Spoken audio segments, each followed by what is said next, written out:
Well, we welcome you to Blues Game Day Live, and on the ice, Joe, it seems to be an optional skate, but it's never an optional here for award-winning Blues Game Day Live. Nope. And this is where you get all kinds of viewership here. It's going to be like thousands. The magic watching happens this morning. Everybody wants to know what's going on this morning. Yep. What's going on this morning at Enterprise Center? Yeah, some Joe, players come to the rink. Some players don't need to get dressed, go back home, get some rest. But we got to get here every morning. You got to get up and do your hair. Yep. And we got to get on Game Day Live. And we got to let the people know what's going on here. So what's going on here? Well, not much. Throwing a couple skaters out there.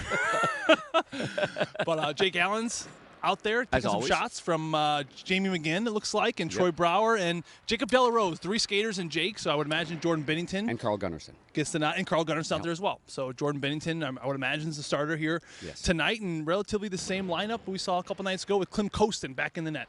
It is the Tampa Bay Lightning this evening right here. The Tampa Bay Lightning, an excellent team. They were disappointed last year. They got knocked out 4 straight to the Columbus Blue Jackets. They added some important pieces and some familiar names. 2 former St. Louis Blues, real likable guys, 2 of the best guys in the business. They got Patty Maroon on the left side. He's found his niche with Paquette and with Yanni Gourde on that 4th line, and he's playing some good hockey. And then Kevin Shattenkirk's running the power play. And after a brief stay in New York, it looks like he's got familiarity there in Tampa Bay. So this is going to be a tough test here this night. This is going to get all of our attention here. It will, and I think it's going to be a great night, a Tuesday night here in St. Louis against a great opponent. As you mentioned, Darren, 2 great guys. I mean, Shattenkirk had a chance to play against him a lot in college when he went to Boston University. Just a terrific kid. So Northeastern versus Boston University, how'd you do? We got thumped.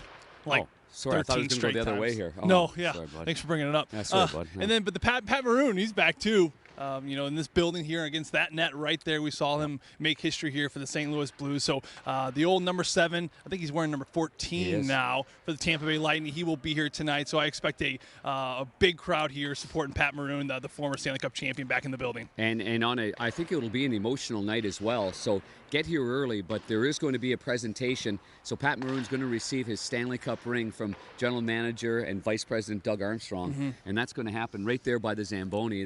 Those are just special moments, and it's special because he was such a main factor. And I love it when anybody goes out and proclaims himself a hometown hero, baby. I mean, you gotta love it. Yeah, no, it was great. It was a special memory in front of the whole city of St. Louis that day. He said that, and I think he lived up to it, and he absolutely deserved to call himself that because, let's face it, he was. And, this past offseason, he couldn't sign here in St. Louis, and Tampa Bay looked at, you mentioned him getting swept by the Columbus Blue Jackets. They realized what they maybe needed more of in that series and what they didn't have in that team. They had the skill, they had the power play, elite scoring, and great defensemen and terrific goaltending, but maybe they didn't have a little bit of that bite. Maybe they didn't have a little bit of that energy on the bench when the game's on the line, or maybe some guys that chirped the other team as they're skating by the bench, and they went out to get Pat Maroon, and you can see why he's still so valuable in this league.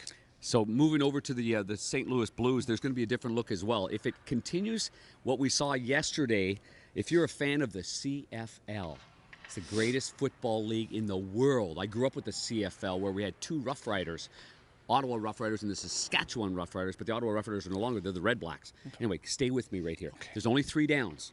The end zone is 20 yards. It's a long way. You step back on the 10, and you throw it right to the end. That's 40. Well, that's 45 yards. Think about it. And don't they put the field goal right in the middle there. of it? I mean, that's the challenge, football.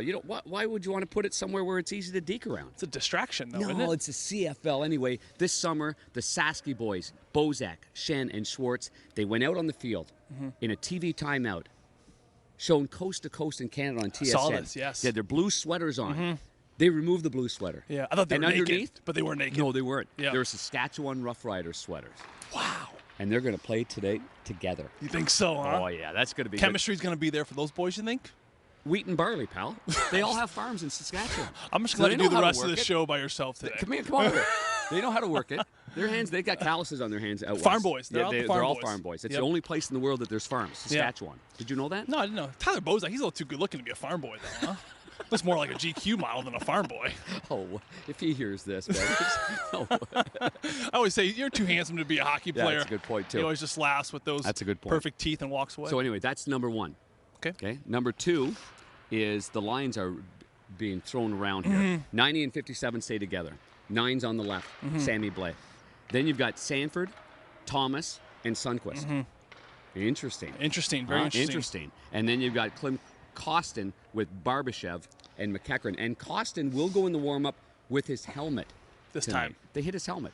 They actually hit it? They hit it. You texted me that. Yeah, I was wondering I why he said went that. out there without it. He went on the ice, and I said, boy, that's pretty cocky. That's pretty cocky. And then Robert Bortuzzo kind of said, well, we hit his helmet. He had no choice. He couldn't find his helmet. I liked his I game. guess he was yelling in Russian, too. Was He's he? barking, and, "Where my helmet?" I don't know how to say it in Russian. Maybe but the guys where's my didn't helmet? know what he was saying. Well, I think Barbashev knows Russian. Well, that's true. Yeah, so anyway, that's the scoops for that. It looks like same D are playing because Gunnarsson's out there right now. You see little Bortuzzo. He'd be having a little battle on his hands with old Patty Maroon in front of that net. Yeah, I would love to see that. I would love to see that. No, those are two friends. We wouldn't like to see that. Well, I mean, whatever. This has been good today.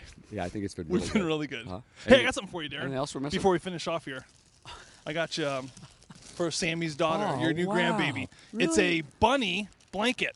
Oh, that is so nice. And she picked the monogram font for her initials. I can't really tell what the letters are, but it's supposed Charlotte, to, Elizabeth, Okay. Charlie. Okay, they don't really. They all look like That's mumble really jumble, sweet. but She that's went, for you, "Thanks, Papa. buddy. I just wanted to give you Appreciate that. that." I told myself this morning I'm gonna do something nice for Darren, and so I so you ordered just that off picked for that you. up? Actually, it was my wife's idea. I thought it was. I forgot about it. Yeah. Truthfully, she goes, "Did you give Darren his present yet?" I go, "Oh, Thanks keep a lot, forgetting." big guy. You're welcome. It's for Yeah. you. I'm a lot more mature now that I'm a grandpa. Tonight's game is at 7 o'clock here at Enterprise Center. Pre-game shows are at 6:30 on 101 ESPN with Curbs and Joe Vitale bringing it to the people on the radio side, and John Kelly and I will have it on the television side on Fox Sports Midwest. Pre-game shows at 6:30, puck drop at 7 o'clock. Be here to see Pat Maroon receive a Stanley Cup ring as well. For Joe Vitale, I'm Darren Pang. Have a mature and great day, everybody.